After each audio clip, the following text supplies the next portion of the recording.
ಓಂ ಶಾಂತಿ. ನೀವು ಪ್ರಭು ಸಂತಾನರೇ ರಾಜಕುಮಾರರಾಗಬೇಕಾಗಿದೆ. ಆದ್ದರಿಂದ ನೆನಪಿನ ಯಾತ್ರೆಯಿಂದ ತಮ್ಮ ವಿಕರ್ಮಗಳನ್ನು ಭಸ್ಮ ಮಾಡಿಕೊಳ್ಳಿ. ನೀವು ಸುಖಧಾಮದ ಮಾಲೀಕರಾಗಿ ಬಿಡುತ್ತೀರಿ. ಯಾವಾಗ ನೀವು ತಮ್ಮ ದೃಷ್ಟಿಯನ್ನು ತಂದೆಯ ದೃಷ್ಟಿಯೊಂದಿಗೆ ಜೋಡಿಸುತ್ತೀರೋ ಆಗ ನಿಮ್ಮ ಎಲ್ಲ ದುಃಖಗಳು ದೂರವಾಗಿ ಬಿಡುತ್ತವೆ, ಎಲ್ಲ ಪಾಪಗಳು ತುಂಡಾಗುತ್ತವೆ. ಮಕ್ಕಳೇ, ತಮ್ಮನ್ನು ಆತ್ಮನೆಂದು ತಿಳಿದು ಕುಳಿತುಕೊಳ್ಳಿ, ಏಕೆಂದರೆ ನೀವೆಲ್ಲರೂ ಸಹೋದರರಾಗಿದ್ದೀರಿ, ಒಬ್ಬ ತಂದೆಯ ಮಕ್ಕಳಾಗಿದ್ದೀರಿ. ಒಬ್ಬ ತಂದೆಯಿಂದಲೇ ಆಸ್ತಿಯನ್ನು ಪಡೆಯಬೇಕಾಗಿದೆ.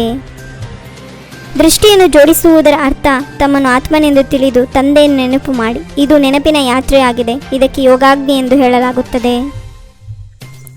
ಬಲೆ ಎಷ್ಟೇ ದೊಡ್ಡ ಸಭೆಯ ಕುಳಿತಿರಲಿ, ಭಾಷಣ ಮಾಡುವುದರಲ್ಲಿ ಹಿಂಜರಿಯಬಾರದು. ಮೊಟ್ಟ ಮೊದಲು ತಂದೆಯ ಪರಿಚಯವನ್ನು ಕೊಡಬೇಕು. ಸರ್ವರ ಸದ್ಗತಿ ದಾತನಾಗಿದ್ದಾರೆಂದು ಶಿವ ಭಗವಾನ್ ವಾಚ. ಹೇ ಮಕ್ಕಳೇ, ಈ ಸಮಯದಲ್ಲಿ ನೀವು ಆತ್ಮಗಳು ಪತಿತರಾಗಿದ್ದೀರಿ. ಈಗ ಪಾವನರು ಹೇಗಾಗುತ್ತೀರಿ? ಹೇ ಪತಿತ ಪಾವನ, ಬನ್ನಿ ಎಂದು ನಿಮ್ಮನ್ನು ಕರೆದಿರಿ. ನಾವು ಬ್ರಹ್ಮಕುಮಾರ್ ಕುಮಾರಿಯರು ದತ್ತು ಮಕ್ಕಳಾಗಿದ್ದೇವೆ. ನಾವು ಬ್ರಾಹ್ಮಣರು ಶಿಕೆಗೆ ಸಮಾನರಾಗಿದ್ದೇವೆ. ವಿರಾಟ ರೂಪವು ಇದೆ ಅಲ್ಲವೇ? ಬ್ರಾಹ್ಮಣರಾಗಿದ್ದಾನೆ. ಕಲಿಯುಗದಲ್ಲಂತೂ ಅಪಾರ ದುಃಖವಿದೆ. ಎಲ್ಲರೂ ದುಃಖಿಯಾಗಿದ್ದಾರೆ. ದುಃಖ ಇಲ್ಲದವರು ಯಾರೂ ಇರುವುದಿಲ್ಲ, ಏಕೆಂದರೆ ಇದು ರಾವಣ ರಾಜ್ಯವಾಗಿದೆ. ಶಿವತಂದೆ ಅವಶ್ಯವಾಗಿ ಬರುತ್ತಾರೆ. ಅಂದಾಗ ಬಂದು ಏನಾದರೂ ನಿರಕ್ಕರವಾಗಿ ಮಾಡುತ್ತಾರಲ್ಲವೇ? ಆದ್ದರಿಂದಲೇ ಶಿವರಾತ್ರಿ ಮಹಿಮೆ ಆಗುತ್ತದೆ. ಅಮೃತ ವೇಳೆ ಎಲ್ಲದಕ್ಕಿಂತ ಶುಭ ಮುಹೂರ್ತವೆಂಬ ಮಾನ್ಯತೆ ಇದೆ. ಕೃಷ್ಣನ ವೇಳೆಯನ್ನು ತೆಗೆಯಬಹುದು, ಆದರೆ ಶಿವ ವೇಳೆಯನ್ನು ತೆಗೆಯಲು ಸಾಧ್ಯವಿಲ್ಲ. ಆ ಸ್ವರ್ಗದ ಗಾಯನವನ್ನು ಈಗಲೂ ಮಾಡುತ್ತಿರುತ್ತಾರೆ. ಯಾರೇ ಸತ್ತರು ಸ್ವರ್ಗಸ್ಥರಾದರೆಂದು ಹೇಳುತ್ತಾರೆ. ಅರೆ, ಈಗಂತೂ ನರಕವಿದೆ. ಸ್ವರ್ಗವಿದ್ದಿದ್ದರೆ ಸ್ವರ್ಗದಲ್ಲಿ ಪುನರಜನ್ಮವನ್ನು ತೆಗೆದುಕೊಳ್ಳುತ್ತಿದ್ದರು. ಶ್ರೀ ಲಕ್ಷ್ಮೀನಾರಾಯಣರು ವಿಶ್ವದ ಮಾಲೀಕರಾಗಿದ್ದರು. ಇವರು ಈ ಜನ್ಮವನ್ನು ಹೇಗೆ ತೆಗೆದುಕೊಂಡರು? ಎಂತಹ ಕರ್ಮವನ್ನು ಮಾಡಿದ ಕಾರಣ ಈ ರೀತಿ ಆದರು? ಸತ್ಯುಗದಿಂದ ಹಿಡಿದು ಕಲಿಯುಗದ ಅಂತ್ಯದವರೆಗೆ ಇತಿಹಾಸ ಭೂಗಳು ಪುನರಾವರ್ತನೆ ಆಗುತ್ತದೆ. ಎಲ್ಲವೂ ಪತಿತ ಮತ್ತು ಪಾವನ ಆಗುವುದರ ಮೇಲೆ ಆಧಾರಿತವಾಗಿದೆ. ತಂದೆಯನ್ನು ಕರೆಯುತ್ತಾರೆ ಎಂದರೆ ಅವಶ್ಯವಾಗಿ ಪತಿತರಾಗಿದ್ದಾರೆ ಎಂದರ್ಥ. ಈಗ ಎಲ್ಲರಲ್ಲಿಯೂ ಪಂಚವಿಕಾರಗಳಿವೆ. ಅಪಾರ ದುಃಖವಿದೆ. ಎಲ್ಲೆಡೆಯೂ ಅಶಾಂತಿ ಇದೆ.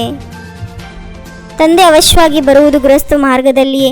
ಎಷ್ಟು ವಿಚಿತ್ರವಾದ ರೀತಿಯಲ್ಲಿ ಬರುತ್ತಾರೆ. ಇವರು ತಂದೆಯೂ ಆಗಿದ್ದಾರೆ, ತಾಯಿಯೂ ಆಗಿದ್ದಾರೆ, ಏಕೆಂದರೆ ಗೋಮುಖವೂ ಬೇಕು.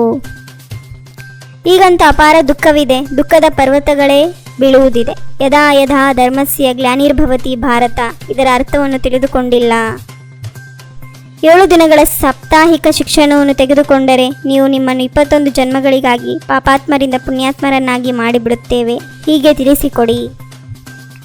ತಂದೆ ಕರ್ಮ ಅಕರ್ಮ ವಿಕರ್ಮದ ಯಾವ ಗುಹ್ಯಗತಿಯನ್ನು ತಿಳಿಸಿದ್ದಾರೆಯೋ ಅದನ್ನು ಬುದ್ಧಿಯಲ್ಲಿ ಇಟ್ಟುಕೊಂಡು ಪಾಪಾತ್ಮರೊಂದಿಗೆ ಈಗ ವ್ಯವಹರಿಸಬೇಕಾಗಿದೆ.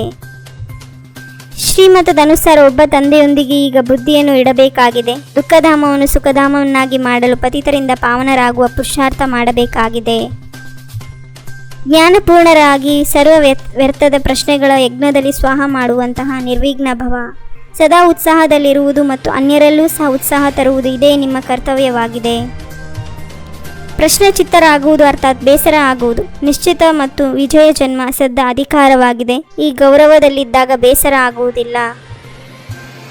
ಓಂ ಶಾಂತಿ.